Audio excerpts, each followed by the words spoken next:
Penguin Truth here. Welcome to Otaku Evolution. Be sure to like, subscribe, and contribute to the Patreon. I've gotta say, I love the Space Battleship Yamato franchise. I fell in love with it when I grabbed a box set of the movies at Otakon one year, decades ago. It really burns me up that this video may be the last time I talk about the series on Otaku Evolution. But I will thoroughly relish once again visiting the adventures of the converted Japanese World War II battleship and the people who serve on it.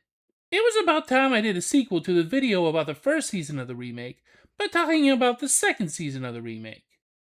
Once upon a time, in 1978, there was a movie called Farewell Yamato, the first true original Space Battleship Yamato movie, as the previous one had merely been a highlight reel of the first season. In it, the crew of the Yamato must contend with the threat of the White Comet Empire, who are led by the cruel Emperor Zwordor, and rescue the extra-dimensional being known as Teresa. They also faced opposition from the returning Destler of the Gamilons, who held a grudge from his defeat by the Yamato. Ultimately, many characters were killed off, and our heroes were forced to make the ultimate sacrifice to stop Zwordor's ambitions. But there was some dissent in the staff over ending things with Yamato so tragically. Leiji Matsumoto, who had been heavily involved in the series, felt like there was room to tell the same story about the Yamato fighting the White Comet Empire, but with a more upbeat ending, and thus the second season of the TV series was born. In it, the crew once again fights the White Comet Empire, and some characters are still killed off, but the ending is slightly different. It ends without the same tragic fate the ship received in Farewell. My personal taste is, I enjoy Farewell Yamato and Season 2 of the series about equally. I think they're better than the first season, actually. There's an even darker atmosphere, the struggle and stakes are different and feel more palpable, and the endings are both excellent. The question is the second season of the remake TV series, essentially a remake of a remake, as good? Well, it's still pretty good, but it leaves something to be desired. We'll surrender. Surrender? That word does not translate. We admit our defeat and will lay down our weapons to end this fighting.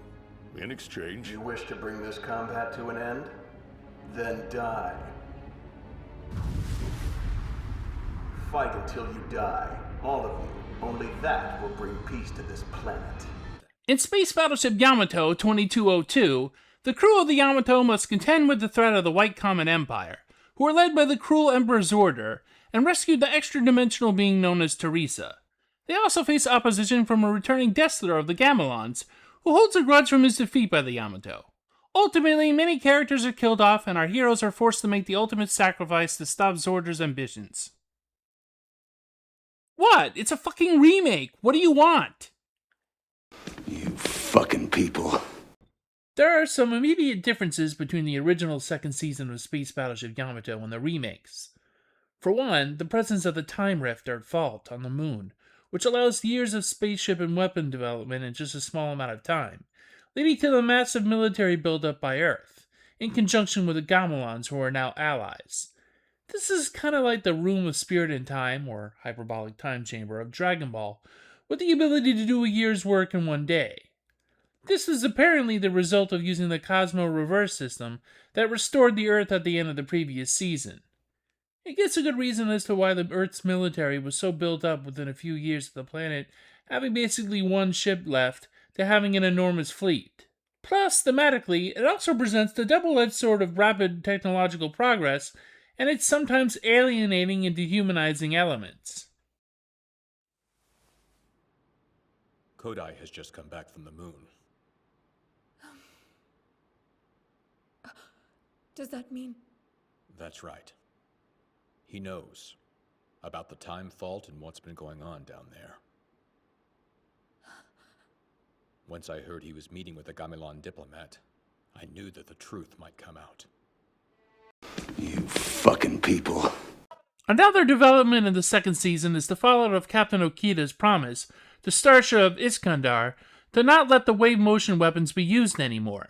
The Earth's military develops new ships that, like the Yamato, carry the wave motion gun.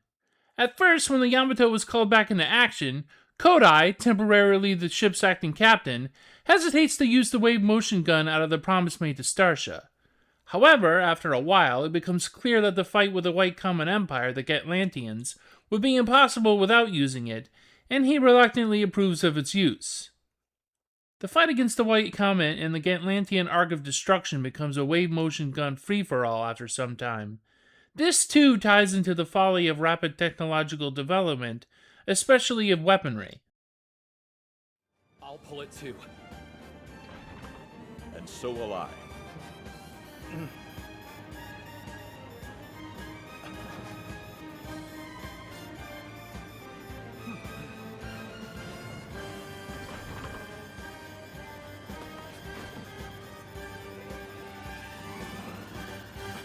Of note is the attitude of Zwordor and the Gatlantians. In the original series, they were pretty basic conqueror types with no concept of love. It worked for how they were used in the narrative. In Yamato 2202, the Gatlantians are artificial beings who have decided that love is destructive, and the only true way to show love to humanity is to wipe it out, them included. This all stems from the backstory of Zwordor, his beloved wife, and their child. The amusing thing is, despite being artificial life who pass down their roles to their clones, they treat their successors the way they would children. Zwordor finds this disgusting, of course, but it seems that love has affected even the Gatlantians in the long run.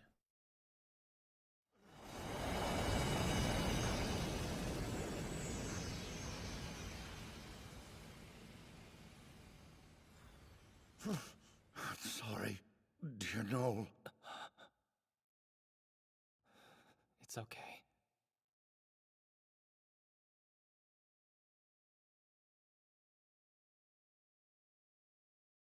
Another development is the dilemma of the Gamilons, whose planet is dying, and still need to find a new place to live. Dessler is determined to lead his people to a new homeworld, regardless of what he needs to do. More than just revenge, Dessler wants to restore the Gamilon people to glory, and so he's thrown his lot in with the Gatlantians in an effort to exchange his services for help doing so. We learn that Klaus Kieman, assigned to the Yamato as a representative of Gamilons, is related to Dessler and desires the same thing he does. They have different ideas how to proceed in the plan, but ultimately they want what's best for their people. Kieman is an interesting character and a welcome new addition to the Yamato. He's kind of this morally gray character we see scheming, but seems to have everyone's best interest in mind, even though he can be shady. His interactions with Toku Katsuragi were some of the highlights of the season.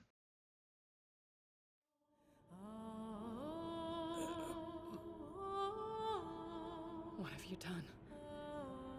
You should have killed me, but you saved my life. Yeah, I know. It's absurd. This emotion, I felt it with him so long ago. And it doomed us both to suffering. While Yamato 2202 has its interesting complexities and new characters, it's missing the kind of simplicity of plot necessary to carry across its ideas. In other words, the flaw with this second season is its addiction to twists and overall convolutedness. The origins of Zwordor and the White Comet Empire, the Gatlantians, are needlessly complicated. First, the Gatlantians are the leftover technology of the Aquarians, or Archelians. Then it's established that they are actually the clones of the Zemurians, who used them as slaves and soldiers. It's established that Sabra, Zwordor's subordinate that pilots the Ark of Destruction, is connected somehow to Toku Katsuragi, who ends up being revealed as a Sabra clone. Then it's shown that she was a Zemurian woman that fell in love with a Gatlantian man, Zwordor, and they tried to raise his clone as an adoptive child. None of these revelations would be considered convoluted on their own, but the fact that every couple of episodes there's a new shocking revelation made kind of waters down the complexities and make them seem like the writers are just making things up as they go along. It becomes ridiculous. In recognition and gratitude for a certain soldier's love for his son, I humbly offer this cure to you. I can't believe it. The captain couldn't escape. Nagakura either. What about Kodai and Officer Mori? Even the Gami. At one point, Yuki Mori, our main character Susumu Kodai's love interest, gets amnesia, for instance. I mean, she already suffered from amnesia in the previous season, But this time she becomes forgetful of just the happenings of the first season and her love for Kodai. Come on, what kind of development is that? Somehow, magically, she recovers from her new amnesia and old amnesia, I think, and is fine by the very end of the series because of supernatural extra-dimensional bullshit done by Teresa and her dimension.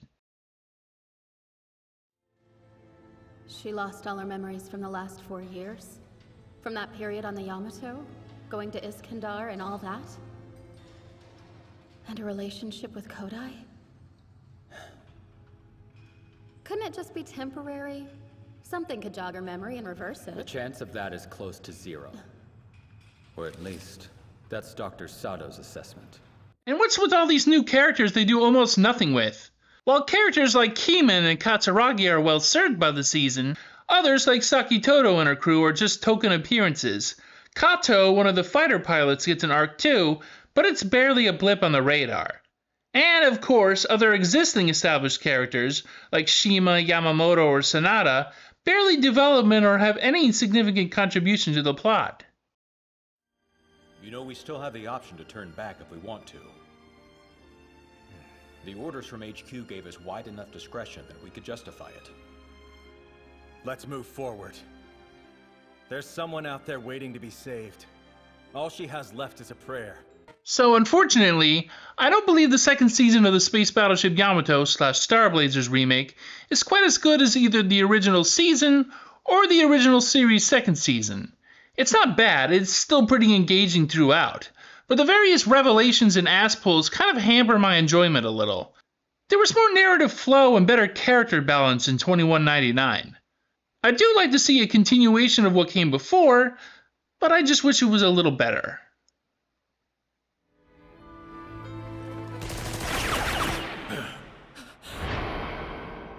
No.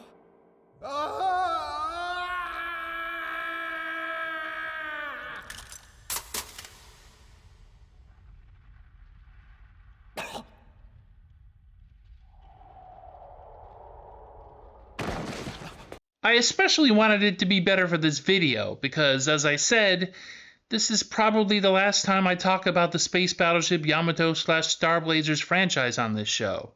There's a severe lack of English dubs for this meta-series, unfortunately, so there's really nothing left for me to talk about. And I totally could have milked this motherfucker. You fucking people. Crunchyroll is streaming all the remake stuff on their site, including Be Forever Yamato, Rebel $31.99. But there's no English dub and no Blu-rays, so they don't qualify for my videos. I'd appreciate if they did dub it, not just for the video's sake, but for my collection too. It would be great to get any amount of new Yamato for my collection, or even the old one. This has me just as burned up as the lack of Legend of the Galactic Heroes de Noitese. But I guess, like with that, the first 2 Yamato remake seasons didn't do numbers in sales. What are you gonna do? The market, she is a fickle beast. You can barely get physical media as it is. Keep in mind it's a hypothesis. For starters, Teresa's a being who resides in a higher dimension. She can see all of time from beginning to end. Therefore, if she were to fully appear in our universe, it'd be dangerous. Our universe could lose its mutability, which means it would petrify. Yeah, so... what's that mean? And that was Space Battleship Yamato / Star Blazers 2202. Good, but not amazing.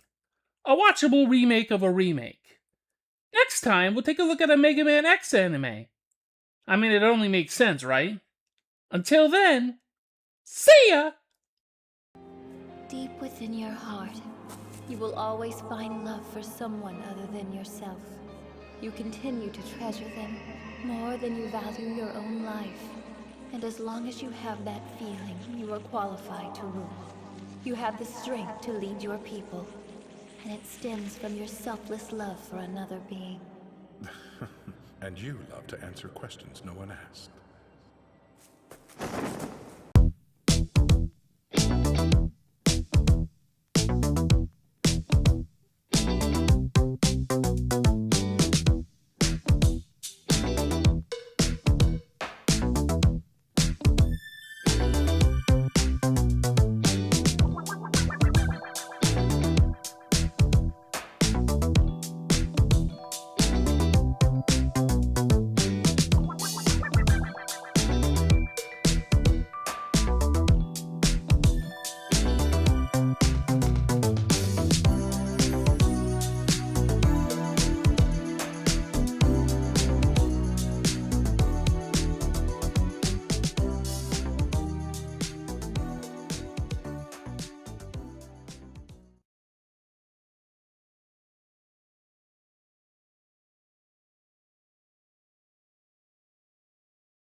people.